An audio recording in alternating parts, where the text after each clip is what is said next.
Yes, beta. Good evening, everyone. Good evening sir. Very good good evening. evening. Very good evening. Yes, बेटा। कल वाले lecture के अंदर मैंने चैप्टर स्टार्ट किया था accounts from incomplete records. yesterday I have started this chapter accounts from incomplete records और incomplete records का मैंने मीनिंग बताया था कि कई पर्सन्स ऐसे होते हैं जिनको प्रॉपर अकाउंट्स की नॉलेज नहीं होती है या वो जानबूझ करके भी इंटेंशनली भी वो अकाउंट्स प्रॉपर मेंटेन करके नहीं रखना चाहते हैं, तो वहां पर जब अगर वो इनकम्प्लीट इंफॉर्मेशन होती हैं अगर इंफॉर्मेशन होती हैं और उनसे अगर हमें प्रॉफिट लॉस कैलकुलेट करना होता है तो उसको हम कहते हैं अकाउंट फ्रॉम इनकम्प्लीट रिकॉर्ड्स। इसका मीनिंग मैंने बताया था, लाइक आपके बहुत सारे आसपास में आपके स्मॉल रिटेलर्स होते हैं, चाय वाला, पान वाला, vegetable sellers, fruit sellers. They are not able to maintain proper accounts, वो प्रॉपर अकाउंट्स मेंटेन नहीं कर पाते, तो इसलिए वो एक सिंगल बुक के अंदर, एक ही बुक के अंदर सारी तरह की ट्रांजेक्शंस रिकॉर्ड करते जाते हैं और उसको वो अकाउंटिंग सिस्टम जो है वो प्रॉपर अकाउंटिंग सिस्टम नहीं है। अकाउंटेंट को क्या करना पड़ता है, उन बेसिस पर आपको जब इंफॉर्मेशन कैलकुलेट करनी होती है तो उसी को हम इनकम्प्लीट रिकॉर्ड्स कहते हैं। फर्स्ट ऑफ ऑल मैंने इसका मीनिंग बता दिया था। फिर इसके बाद में नेक्स्ट टॉपिक मैंने डिस्कस किया था cost of goods sold. Cost of goods sold का मीनिंग हमने पढ़ा था, भाई जो गुड्स आप सेल करने वाले हैं उसकी कॉस्ट प्राइस है, उसको हम कहते हैं कॉस्ट ऑफ गुड्स सोल्ड। और कॉस्ट ऑफ गुड्स सोल्ड निकालने का हमने फॉर्मूला डिस्कस करा था बेटा, ओपनिंग इन्वेंट्री प्लस परचेज, मतलब नेट परचेज हम लेंगे, नेट परचेज लिया उसमें डायरेक्ट एक्सपेंसेस आपके मैन्युफैक्चरिंग से रिलेटेड जो भी एक्सपेंसेस इंकर्ड हुए वो ऐड कर देंगे और क्लोजिंग स्टॉक हमारा आ जाता है। तो कॉस्ट ऑफ गुड्स सोल्ड निकालने का हमारा फॉर्मूला हो गया था opening inventory plus net purchase minus closing inventory plus direct expenses. उस बेसिस पे मैंने ये एग्जांपल करा दिया था। फिर उसके बाद में मैंने नेक्स्ट टॉपिक डिस्कस किया था मार्कअप, मार्कडाउन और प्रॉफिट। मैंने सिंपल सा पॉइंट बताया था, मार्कअप और मार्कडाउन हमेशा किस पर होता है, कॉस्ट प्राइस पर होता है। अगर आपको, और जो प्रॉफिट वगैरह कैलकुलेट करना है वो हमेशा होता है प्रॉफिट का परसेंटेज सेल प्राइस पर होता है। मार्कअप मार्कडाउन होता है कॉस्ट प्राइस पर और सेल प्रॉफिट परसेंटेज होता है सेल प्राइस पर।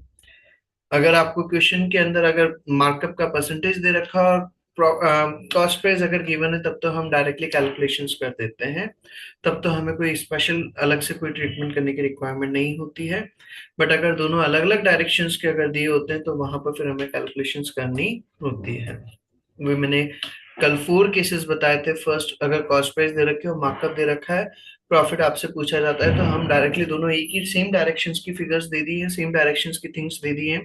तो 50,000 इंटू 20%, 10,000 आपका सेल्स का वैल्यू आ जाएगा। 50,000 प्लस 10,000, 60।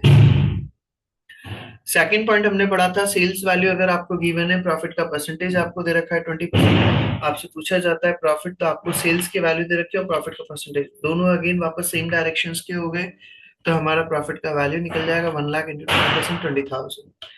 कॉस्ट प्राइस अगर आपसे पूछा जाता है तो कॉस्ट प्राइस आ जाएगा sales minus profit minus 20,000, that will be 80,000। Third case हमने पढ़ा था, अगर क्वेश्चन में कॉस्ट प्राइस गिवन है आपको 1,00,000,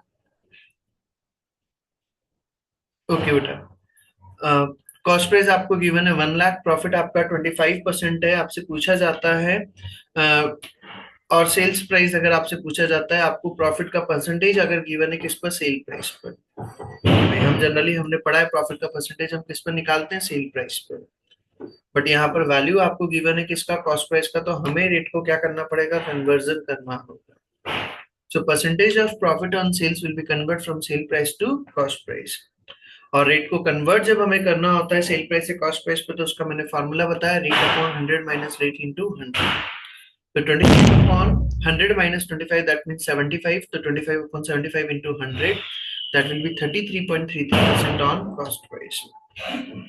तो आपका प्रॉफिट का वैल्यू आ जाएगा 1,00,000 का 33.33%, दैट विल बी 33,333, और सेल प्राइस आपका आ गया 1,00,000 plus 33,333, 1,33,333। Third case. And then after we have discussed fourth case, आपको क्वेश्चन में अगर सेल प्राइस गिवन है 1,50,000, मार्कअप अगर आपको दे रखा है 25%, अगेन दोनों से अपोजिट डायरेक्शंस की हो गई फिगर। सेल प्राइस अलग वैल्यू का होगा और मार्कअप दे रखा है, जबकि मार्कअप हम हमेशा किस पर करते हैं कैलकुलेट, कॉस्ट प्राइस पर। दोनों अपोजिट डायरेक्शंस के, तो हमें वापस से वही मार्कअप के परसेंटेज को हमें कन्वर्ट करना होगा किस पर, कॉस्ट प्राइस से सेल प्राइस पर। तो markup always calculate on the cost price, but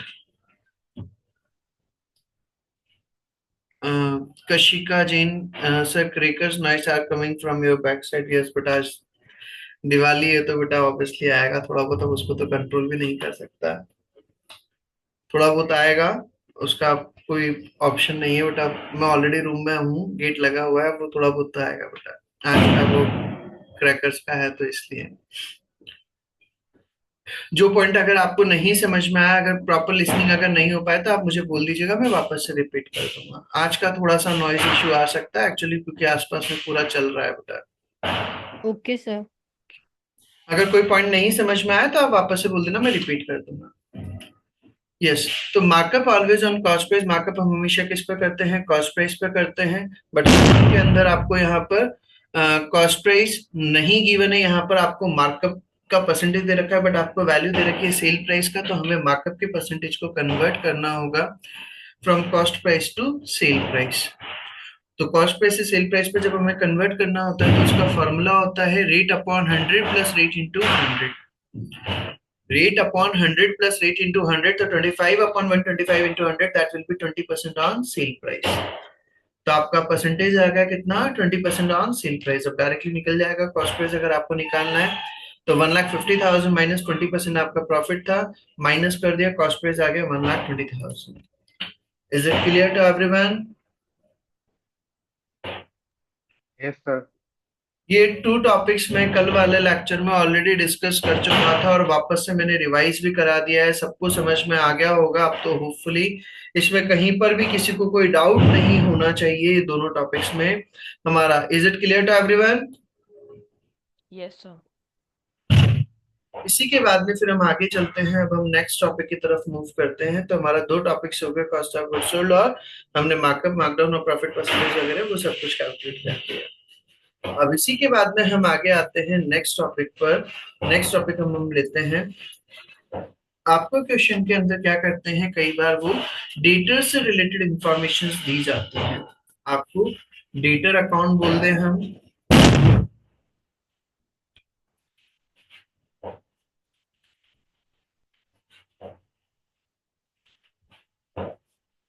just a minute.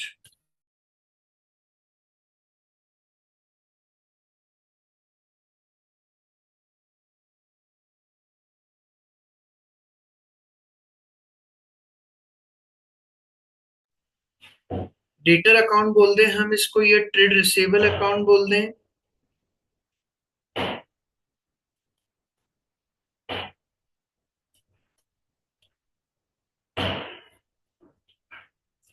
या फिर इसको हम एक और नाम बोलते हैं रिसीवेबल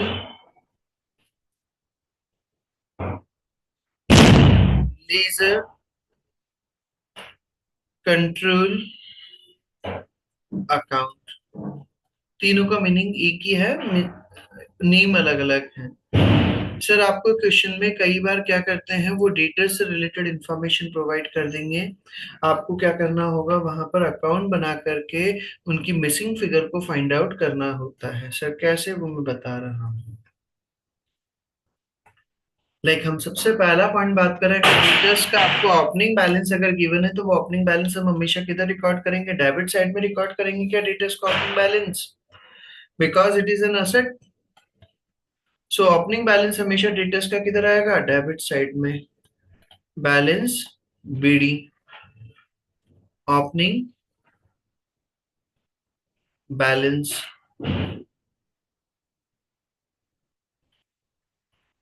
सर आपने डेटर्स को क्रेडिट में गुड सेल किया है, अगर आपने क्रेडिट में क्या करा है, गुड सेल किया है, तो वो हम एंट्री क्या करेंगे, डेटर्स अकाउंट को डेबिट करेंगे और सेल्स अकाउंट को क्रेडिट करेंगे क्या बेटा। तो डेटर अकाउंट में किधर आ जाएगा, वो डेबिट साइड में आ जाएगा क्या हमारा। सेल्स, कौन सी वाली sales, credit sale.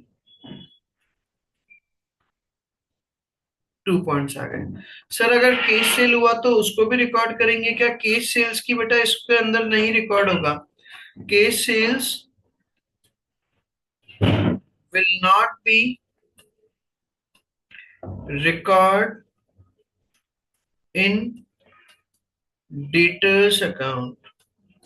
Sir reason, क्योंकि आप जब अगर गुड्स कैश में सेल करेंगे तो आप एंट्री करोगे बेटा डेबिट कैश अकाउंट और क्रेडिट सेल्स अकाउंट। तो ना तो आपका डेटर अकाउंट डेबिट में आ रहा है और ना डेटर अकाउंट आपका क्रेडिट में आ रहा है, तो उसको हम रिकॉर्ड नहीं करेंगे। हम सिर्फ एंट्री करेंगे इसका क्रेडिट सेल का। जब आप अगर उधार में गुड सेल करते हैं then it will be recorded. ठीक है सर, पहला पॉइंट। सर अगर आपने क्रेडिट में गुड सेल किया था और अगर उसमें से कुछ रिटर्न हो जाता है तो वो किधर आएगा? क्रेडिट साइड में। Sales return, credit sales return जो होगा आपका। सर अगर डेटर से आपको कैश रिसीव होता है, डेटर से अगर आपको कैश रिसीव होता है तो वो किधर आएगा? क्रेडिट साइड में। कैश अकाउंट, कैश रिसीव, भाई आप एंट्री क्या करोगे? डेबिट कैश अकाउंट और क्रेडिट डेटर्स अकाउंट। तो डेटर्स अकाउंट में किधर आ जाएगा? क्रेडिट साइड में। सर अगर चेक आता है तो bank account, check received. Sir debtors ने गलती से मुझे ज्यादा अमाउंट पे कर दिया था, इसलिए मैं उनको अमाउंट रिफंड कर रहा हूँ। डेटर से मुझे अमाउंट लेना था 10,000 रुपीज, बट गलती से उन्होंने मुझे 10,200 रुपीज पे कर दिया। तो वो 200 रुपीज मेरे पास एक्स्ट्रा आ गए थे, वो मैंने रिफंड कर रहा हूँ। तो रिफंड करूंगा तो मेरा किधर आ जाएगा? डेबिट साइड में। कैश अकाउंट, या हम बोल दें अगर चेक से पेमेंट करा रिफंड किया है तो बैंक अकाउंट रिफंड। जब आप अगर रिफंड करते हैं, Mayank is asking sir to account and by account नहीं लगता है क्या? नहीं बेटा, जब आप इंटरनेशनल अकाउंटिंग करते हैं तो वहां पर टू और बाय का कोई कंसेप्ट नहीं होता है। आप लोग इंडियन अकाउंटिंग करते हैं, यहाँ पर आप जब अकाउंटिंग करते हैं तो यहाँ पर हम डेबिट साइड में कोई भी लिखते हैं तो उसके आगे टू लगाते हैं, क्रेडिट साइड में हम कुछ लिखते हैं तो बाय लगाते हैं। यहाँ पर बेटा यहाँ पर ऐसा कोई कंसेप्ट नहीं होता, तो कि टू और बाय का क्या कंसेप्ट है? कुछ नहीं। आपको डेबिट में लिखना है तो आप डायरेक्टली लिखो, क्रेडिट में लिखना है तो आप डायरेक्टली लिखें। कैश या बैंक अकाउंट रिफंड हो गया हमारा। इसके अलावा मान लो अगर डेटर्स ने मेरे डेटर्स को मैंने अगर डिस्काउंट अलाउ किया है, डेटर्स को मैंने अगर डिस्काउंट अलाउ किया है तो वो डिस्काउंट अलाउ करूंगा तो वो किधर आ जाएगा? क्रेडिट साइड में। Discount allowed account. इसके अलावा अगर डेटर से मुझे बिल्स वगैरह बीआर वगैरह रिसीव होता है, आपने क्लास 11th में ही पढ़ा होगा, चेक वगैरह या बीआर वगैरह, अगर किसी भी तरह का कोई मतलब कि फ्यूचर के लिए अगर मेरे पास कोई अमाउंट वगैरह आ गया है, कलेक्शन वगैरह होता है, तो वो भी किधर आ जाएगा? क्रेडिट साइड में। बीआर फुल फॉर्म हम बोले तो bills receivable,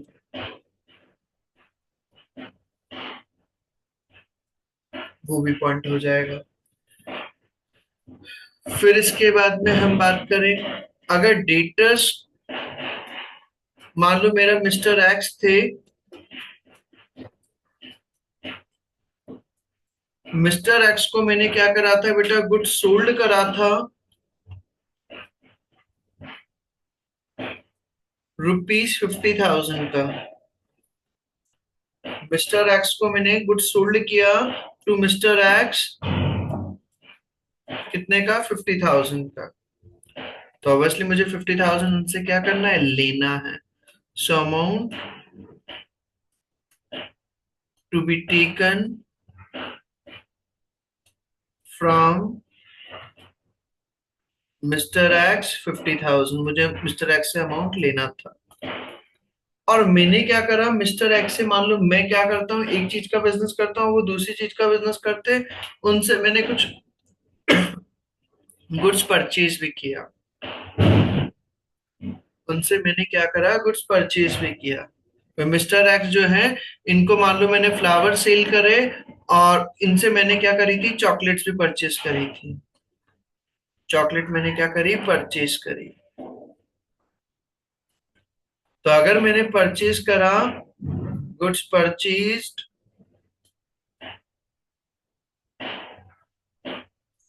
from mister x.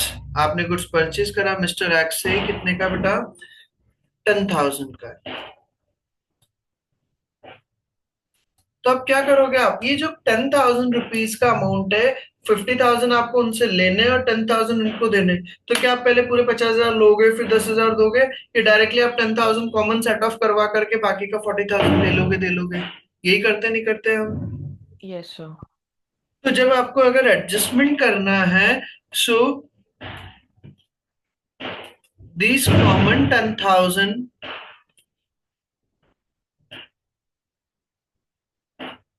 will be set off from both books। दोनों की बुक से सेट ऑफ होगा नहीं होगा बेटा? Yes, sir. क्रेडिटर्स दोनों की बुक से। तो सर हम एंट्री क्या करेंगे? डेबिट क्रेडिटर्स को हम नॉर्मली क्रेडिट करते हैं, तो हम यहाँ पर करेंगे डेबिट क्रेडिटर्स अकाउंट और credit debtors account. Is it clear भाई? ताकि मेरी Yes, books sir. Creditor set of हो जाएगा और क्रेडिटर की बुक्स में डेटर सेट ऑफ हो जाएगा। दोनों तरफ से अकाउंट सेट ऑफ हो जाएगा ना बेटा? भाई नॉर्मली आप क्रेडिट गुड्स परचेज करते हैं तो क्रेडिटर को क्या करते हैं? क्रेडिट करते हैं। आप एंट्री क्या करते हैं? डेबिट परचेज अकाउंट और क्रेडिट क्रेडिटर अकाउंट। तो क्रेडिटर बड़ा हुआ, उसको कम करने के लिए हम क्या कर देंगे? डेबिट कर देंगे। और गुड्स आप जब क्रेडिट में सेल करते हैं तो आप एंट्री करते हैं डेबिट डेटर अकाउंट और क्रेडिट सेल्स अकाउंट। तो डेटर्स को आपने डेबिट कर रखा है, उसको कम करने के लिए आप क्या कर देंगे? क्रेडिट कर देंगे। तो डेबिट क्रेडिटर अकाउंट और credit debtors account. Is it clear to everyone? Yes, sir. चलिए, तो इसकी एंट्री हम कर दें यहाँ पर, तो किधर आ जाएगा? क्रेडिट साइड में आ जाएगा। डेटर अकाउंट में तो क्रेडिटर अकाउंट। इसको हम कॉन्ट्रा एंट्री भी बोल सकते हैं क्या बेटा? जो दोनों तरफ आ रही है हमारी। Yes, sir. ठीक है भाई, यहां तक का पॉइंट भी हो गया। डेटर्स ने अगर मुझे टाइम पर पेमेंट नहीं किया, डेटर्स ने अगर मुझे टाइम पर पेमेंट नहीं किया, तो मैंने उनके ऊपर इंटरेस्ट लगा दिया। मैंने उनको बोला था सर आपको 10 डेज के अंदर अंदर पेमेंट करना है। अगर आप 10 डेज से अगर थोड़ा भी अगर डिले करते हो तो मैं आपसे पर डे का इंटरेस्ट चार्ज करूंगा। तो इंटरेस्ट चार्ज करूंगा, तो बेटा इंटरेस्ट चार्ज करने के केस में आप जो एंट्री करोगे फॉर चार्जिंग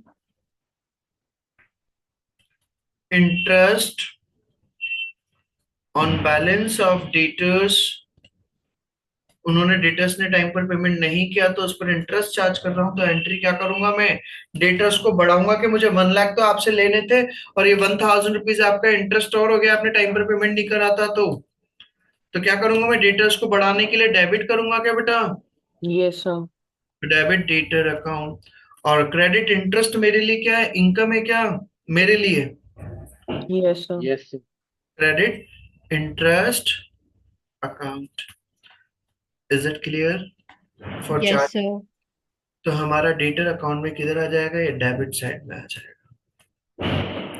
इंटरेस्ट अकाउंट किस चीज की एंट्री है?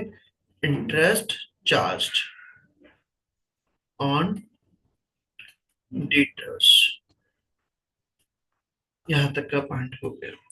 सर बैड डेट अगर हो जाते हैं मेरे पैसे, अगर अमाउंट रिकवर नहीं होता है डेटर से, मुझे 1 लाख रुपीज रिसीव करना था, उसमें से मान लो 30,000 अगर मेरा बैड डेट हो गया, क्या एंट्री करोगे? बैड डेट अगर आपका होगा तो आप एंट्री क्या करोगे?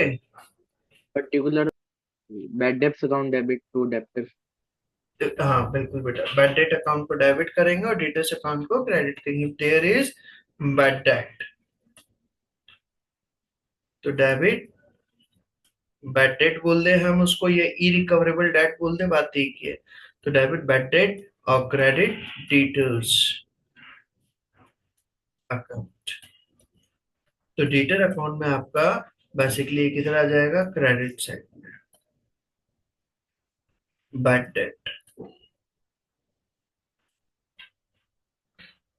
अमाउंट ऑफ बैड डेट, जो भी आपका बैड डेट का अमाउंट होगा वो आ जाएगा। अच्छा, फिर एक और चीज बताएं मुझे, अगर सर मेरा बैड डेट रिकवर्ड होता है, if there is bad debt recovered,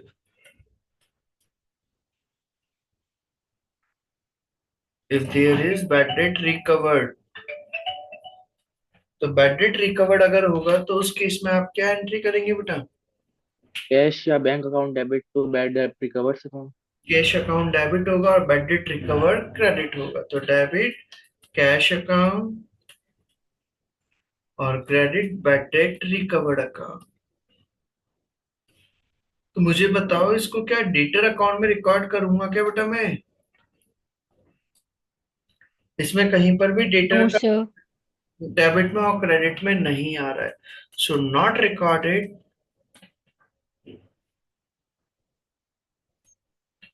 in debtor account. यहां तक की बात भी हो गई सर। अब क्या करें, तो और लास्ट में क्या आ जाएगा, क्लोजिंग बैलेंस। तो क्लोजिंग बैलेंस हमारा, इसको इधर लिख देंगे credit balance, balance CD closing balance.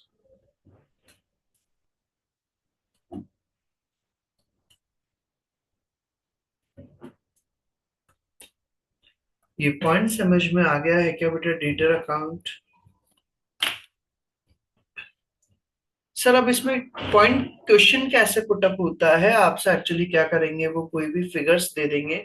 For example suppose opening balance दे दिया, क्लोजिंग बैलेंस दे दिया उन्होंने, डेटर से इतना अमाउंट रिसीव हुआ वो बता दिया। अब आपसे पूछ लिया what is the value of credit sales, what is the value of credit sales, आपको क्रेडिट सेल्स की वैल्यू बतानी है।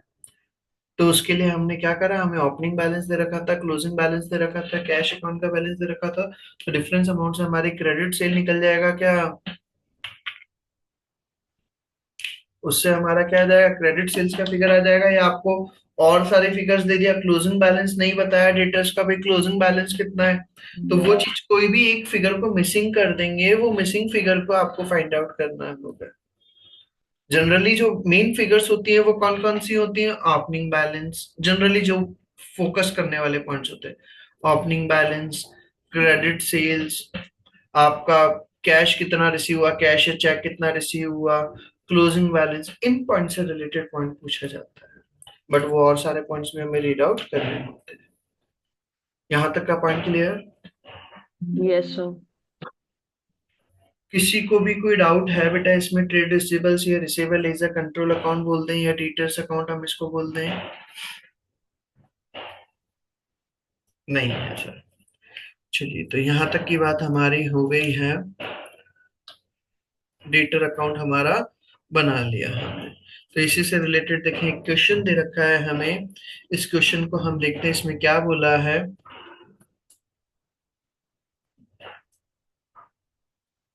An organisation who does not maintain proper records, एक ऑर्गेनाइजेशन है जो प्रॉपर रिकॉर्ड्स मेंटेन नहीं करती है, इट शोज फॉलोइंग इंफॉर्मेशन। आपको इंफॉर्मेशन दी है, क्या क्या इंफॉर्मेशन दिया है बेटा, डेटर्स का ओपनिंग बैलेंस दे रखा है 5 लाख, डेटर्स का ओपनिंग बैलेंस दे रखा है 5 लाख, डेटर्स का क्लोजिंग बैलेंस दे रखा है 7,80,000, cash received from customers, customer से कैश रिसीव हुआ आपको, दिमाग में पिक्चर बनाते जाओ कहाँ कहाँ पर रिकॉर्ड करना है इसको, डेबिट में या क्रेडिट में। कैश रिसीव्ड फ्रॉम कस्टमर से आपका 10 लाख, कैश सेल दे रखा है आपको 8 लाख। अच्छा, कैश सेल्स को रिकॉर्ड करेंगे क्या बेटा डेटर अकाउंट में? No sir. रिकॉर्ड करेंगे या नहीं? कैश सेल्स को नहीं करेंगे। इस सेल्स को नहीं करेंगे बेटा, डेटर अकाउंट हम बना रहे हैं, तो हमारी एंट्री क्या बनेगी, डेबिट कैश अकाउंट और क्रेडिट सेल्स अकाउंट, तो डेटर अकाउंट में नहीं। इसके बाद में फिर दे रखा है डिस्काउंट अलाउड, ये रिकॉर्ड हो जाएगा, डिस्काउंट रिसीव, ये रिकॉर्ड नहीं होगा। अलाउ करेंगे क्योंकि आप किसी से पैसा ले रहे हो तो उसको तो डिस्काउंट अलाउ करोगे, डिस्काउंट रिसीव तो किससे होगा, क्रेडिटर से होगा क्या बेटा? Yes, sir. Yes sir. फिर आगे बोला है हमें amount written off as bad debt, आपको अमाउंट राइट ऑफ करा आपने कैसे, as bad debt, bad debts के फॉर्म में आपने अमाउंट राइट ऑफ कर दिया, तो अमाउंट रिटर्न ऑफ हुआ है एज बैड डेट, तो उसको भी रिकॉर्ड करेंगे बेटा। और किधर रिकॉर्ड होगा वो, क्रेडिट साइड में। Amount written off as bad debt. फिर आगे बोला हमें amount transfer from sales ledger to purchase ledger. Amount transfer हुआ मतलब कि कोई कॉन्ट्रा एंट्री, इसको भी रिकॉर्ड करेंगे बेटा डेटर अकाउंट में। अब आपसे पूछा क्या उन्होंने, find out the value of total sales. तो अब टोटल सेल्स निकालना है, तो हमारे पास क्वेश्चन में कैश सेल तो गिवन है, क्रेडिट सेल्स हमें फाइंड आउट करना होगा क्या बेटा? Yes, sir. तो क्रेडिट सेल्स हमें निकालने के लिए वही हमें एक एक करके पॉइंट्स को लिखना होगा। सबसे पहले डेटर्स का ओपनिंग बैलेंस किधर आएगा, डेबिट में क्रेडिट में? Debit. डेटर्स का क्लोजिंग बैलेंस है, तो वो किधर लिखेंगे हम, बैलेंस शीट क्रेडिट साइड में लिखेंगे क्या उसको? Yes, sir. ठीक है। कैश रिसीव फ्रॉम कस्ट, तो देखो सबसे पहला फर्स्ट पॉइंट ये हमारा लिखा है एक एक करके पॉइंट्स को। डेटर्स का फर्स्ट ऑफ ऑल हमारा ओपनिंग बैलेंस लिख दिया कितना, 5 लाख। फर्स्ट पॉइंट हो गया हमारा, डेटर्स का ओपनिंग बैलेंस हो गया 5 लाख। क्लोजिंग बैलेंस दे रखा था 7,80,000, 7,80,000। थर्ड पॉइंट दिया था हमारा कैश रिसीव फ्रॉम कस्टमर्स, तो कस्टमर से कैश रिसीव हुआ, क्रेडिट साइड में आ गया कितना, 10 लाख। कैश सेल दे रखा था, आएगा नहीं। डिस्काउंट अलाउ किया आपने, तो डिस्काउंट अलाउड आ गया 25,000। Discount receive that will not be recorded, वो नहीं आएगा। फिर उसके बाद में दिया हमें amount written off as bad debt, bad debts के फॉर्म में आपने अमाउंट राइट ऑफ किया, तो बैड डेट आ जाएगा आपका 2 लाख। और amount transfer from sales ledger to purchase ledger, वही एक से दूसरे को पैसा ट्रांसफर कर रहे हो, मतलब कि वही एक को पैसा देना है और एक को लेना है, तो वो हमारा कॉन्ट्रा एंट्री था 50,000, वो आ गया ट्रांसफर। आप बाकी तो का एक बार कॉन्ट्रा एंट्री वाला बता देना, ये क्यों कॉन्ट्रा रिकॉर्ड हुआ? कॉन्ट्रा एंट्री का मतलब मैंने बेटा सिंपल सा बताया, जब मुझे आपसे पैसा लेना भी है और देना भी है। जैसे घर में नहीं होता, आपको मान लो आपको आपके ब्रदर को या आपकी सिस्टर को आपको अमाउंट देना भी है और लेना भी है, तो आप क्या करते हैं, जो कॉमन अमाउंट है उसको आप शट ऑफ करके बाकी का अमाउंट करते हैं, उसको देते हैं या लेते हैं। मुझे आपको 100 रुपीज देने थे और मुझे आपसे 500 रुपीज लेने थे, तो अल्टीमेटली मैं क्या करूंगा, 100 रुपीज हटा करके भाई आप मुझे 400 रुपीज दे दो, वो 100 रुपये मैं आपको देता तो वो काट लो और बाकी क्या आप मुझे 400 दे दो। करते नहीं करते आप? तो उसको हम कहते हैं कॉन्ट्रा एंट्री, क्योंकि वो मेरी बुक से भी रिमूव होगा और वो आपकी बुक से भी रिमूव होगा क्या बेटा? Yes sir.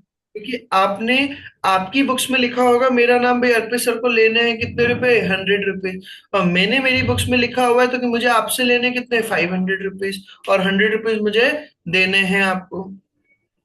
तो दोनों चीज को सेट ऑफ करने के लिए हम उसको क्या करते हैं, ट्रांसफर करना कह दें या फिर एडजस्टमेंट करना कह दें या कॉन्ट्रा एंट्री कह दें, बात एक ही है। Clear point? तो हमारा टोटल अमाउंट से टोटल लगा करके डिफरेंस अमाउंट से हमारा फिगर आ जाएगा, क्रेडिट सेल्स का हमारा फिगर आ गया 15,55,000। ये हमारी क्या आ गई है, क्रेडिट सेल्स का फिगर आ गया 15,55,000। क्रेडिट सेल्स का फिगर आ गया। अब आपसे क्वेश्चन में क्रेडिट सेल्स नहीं पूछा, आपसे पूछा है क्वेश्चन में what is the value of total sales. तो टोटल सेल्स की हमें वैल्यू निकालनी है, तो वो कैसे निकलेगी, कैश सेल हमें दे रखा था 8 लाख और क्रेडिट सेल्स हमने निकाला 15,55,000, and the total will be 23,55,000। ये आपकी क्या आ गई, टोटल सेल्स। ये आपकी क्या आ गई है, total sales 23,55,000। Is it clear to everyone? Yes, sir. Yes, sir. तो ये मेरा आज एक और टॉपिक मैंने समझा दिया है, कौन सा, रिसीवेबल लेजर कंट्रोल अकाउंट हम बोलते हैं उसको, या डेटर अकाउंट बोलते हैं, या ट्रेड रिसीवेबल अकाउंट बोलते हैं।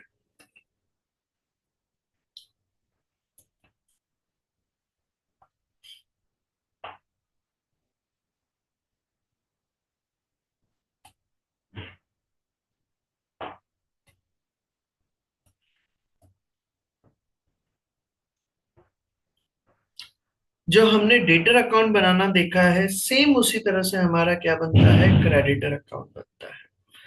आपको कई बार क्वेश्चन में क्या कर देते हैं, क्रेडिटर से रिलेटेड इंफॉर्मेशन भी मिसिंग कर दी जाती है।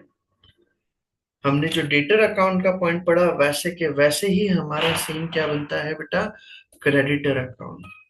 उसको हम क्रेडिटर अकाउंट बोल दें या फिर हम उसको ट्रेड पेबल अकाउंट बोल दें,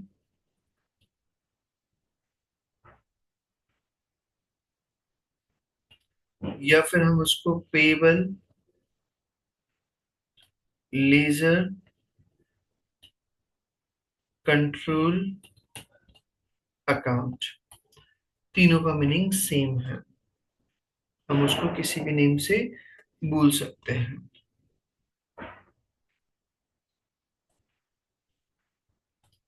तो पेबल लेजर कंट्रोल अकाउंट अगर हमें बनाना है तो वो कैसे बनेगा, वही फर्स्ट ऑफ ऑल आपका ओपनिंग बैलेंस होगा, तो वो किधर आ जाएगा, क्रेडिट साइड में, बैलेंस बीडी,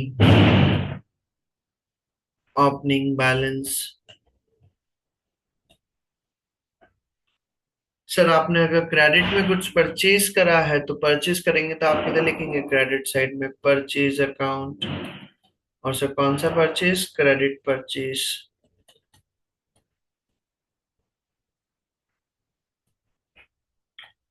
सर अगर कैश में परचेज करा है तो cash purchase not recorded, cash purchase को हम रिकॉर्ड नहीं करेंगे, बिकॉज एंट्री क्या करेंगे हम, डेबिट परचेज अकाउंट और क्रेडिट कैश अकाउंट, तो वो रिकॉर्ड ही नहीं किया जाएगा। उसके अलावा अगर आपने परचेज किए हुए गुड्स में से अगर आप रिटर्न करते हैं तो वो आ जाएगा डेबिट साइड में, purchase return account, credit purchase return, जो आपने उधार में कुछ परचेज किया था, क्रेडिट में कुछ परचेज किया था, उसमें से अगर आप रिटर्न करते हैं। क्रेडिटर्स को आपने अगर पेमेंट किया तो पेमेंट करेंगे तो वही कैश अकाउंट, अगर चेक से करा है तो बैंक अकाउंट।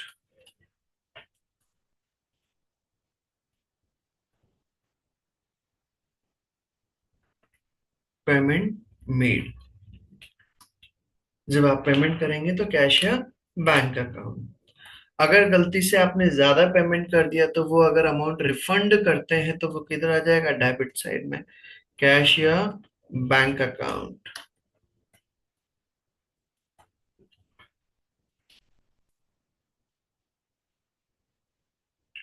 Refund received.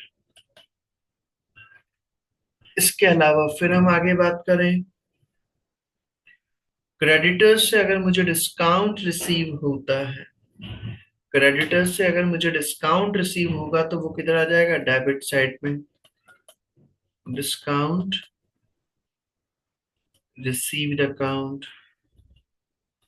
ये भी पॉइंट हो गया सर, डिस्काउंट रिसीव्ड। इसके अलावा हम अगर और बात करें, क्रेडिटर्स, मैंने टाइम पर पेमेंट नहीं किया, इसके कारण क्रेडिटर्स ने मेरे ऊपर इंटरेस्ट चार्ज कर दिया, तो मेरे लिए वो इंटरेस्ट क्या होगा, एक्सपेंसेस, एक्सपेंसेस है तो हमारे किधर रिकॉर्ड करेंगे, क्रेडिट साइड में, इंटरेस्ट चार्ज्ड, तो वो मेरे लिए एक्सपेंसेस है तो एक्सपेंसेस है तो क्रेडिट साइड में रिकॉर्ड करते हैं। इसके अलावा हम और बात करें तो आपने अगर वही कॉन्ट्रा एंट्री अगर है, ट्रांसफर वाली एंट्री, तो डेटर अकाउंट में क्रेडिट साइड में आएगी तो क्रेडिटर अकाउंट में डेबिट साइड में आ जाएगी। ट्रांसफर, या हम बोलते हैं उसको कॉन्ट्रा एंट्री, वही टोटल लगा करके क्या निकल जाएगा, डिफरेंस अमाउंट से balance CD, closing balance. Is it clear? Yes, sir. तो बेसिकली मेरा क्या बन गया है, क्रेडिटर अकाउंट। तो आपको जैसे मैंने डेटर अकाउंट बताया है वैसे ही आपको क्रेडिटर अकाउंट से रिलेटेड भी क्या कर दी जाती है, कोई इंफॉर्मेशन को मिसिंग कर दिया जाता है, कोई पॉइंट को मिसिंग कर दिया जाएगा, और वो मिसिंग पॉइंट को हमें फाइंड आउट करना होता है। Sir BP account, bills payable. Bills payable आपका डेबिट साइड में आ जाएगा, आप क्रेडिटर्स को अगर बीपी देते हैं तो वो हमारा डेबिट साइड में लिख देंगे, बिल्स पेबल, बीपी एक्सेप्टेड में आपकी एंट्री क्या बनेगी, अगर आपने उनको बीपी एक्सेप्ट किया है तो बीपी एक्सेप्ट करने की आप एंट्री बनाएंगे, बेटा डेबिट क्रेडिटर, क्रेडिटर्स को दे रहे हैं आप तो रिसीवर है, तो डेबिट क्रेडिटर अकाउंट और credit bills payable account. Clear point? यहां तक का पॉइंट क्लियर है? तो ये Yes, बेसिक sir. दो अकाउंट्स और समझा दिए हैं. First one is debtor account and the second one is creditor account. उससे रिलेटेड भी आपका वही जैसे इंफॉर्मेशन मिसिंग कर दी जाती है. लाइक आपको एग्जांपल दे रखा है, Joy business had trade payables of 3728. Joy business के में आपके ट्रेड पेबल्स थे कितने? 3728 on 1st October 2015 and trade payables of 2645 on 30 September 2016. तो मतलब कि ये ओपनिंग और क्लोजिंग बैलेंस हो गया है क्या बेटा हमारा? ओपनिंग और क्लोजिंग बैलेंस हो गया. 1st October 2015 का बैलेंस है, दैट मींस ओपनिंग बैलेंस, और 30 September 2016 का बैलेंस है, दैट मींस क्लोजिंग बैलेंस. फिर आगे बोला हमें payment to trade payables during the year to 30 September 2016 were 31479. और क्रेडिटर्स को आपने पेमेंट करा कितने का? 31479. आपसे पूछा क्या है? What were the purchase of the year. आपकी परचेज कितनी है ईयर की, वो परचेज का फिगर आपको बताना है. तो परचेज की वैल्यू हमें बतानी है, तो उसके लिए वही हम ट्रेड पेबल अकाउंट बनाएंगे. First of all opening balance दे रखा है, ओपनिंग बैलेंस को क्रेडिट साइड में रिकॉर्ड किया 3728. फिर क्लोजिंग बैलेंस दे रखा था 2645, तो वो रिकॉर्ड कर दिया.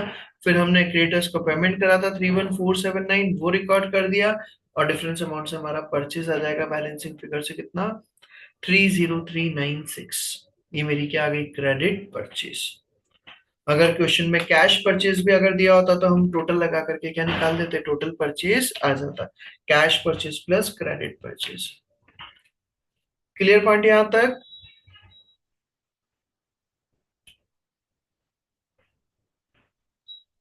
Yes, sir. यहां तक का पॉइंट क्लियर है बेटा सभी को? तो ये ट्रेड रिसीवेबल्स और ट्रेड पेबल्स अकाउंट, ये दो पॉइंट मैंने समझा दिए हैं. उसी की बेसिस पर ये क्वेश्चन दे रखा है, इसको आपको खुद को करना है. जिसके अंदर आपको ईएमआई एक सोल ट्रेडर है, उन्होंने प्रॉपर अकाउंट्स रिकॉर्ड मेंटेन नहीं करते हैं. मैंने इसमें अलग अलग तरह की इंफॉर्मेशन दे रखी है, डेटर से रिलेटेड भी, क्रेडिटर से रिलेटेड भी. मिक्सअप में आपको क्या करना है? कैलकुलेट करना amount of purchase and sales to be shown in the statement of P&L. आपको परचेज और सेल्स की वैल्यू निकालनी है, तो वो कैसे निकलेगी, ये क्वेश्चन आपको करके देखना है. सॉल्यूशन वैसे लिखा हुआ भी है, बट एक बार आप उसको सॉल्व करके देख लेना सही है या नहीं है. यहां तक का आज आप कंप्लीट करिए इसके अंदर. कल इसी के अंदर फिर हम आगे का नेक्स्ट टॉपिक डिस्कस करेंगे, अकाउंटिंग इक्वेशंस.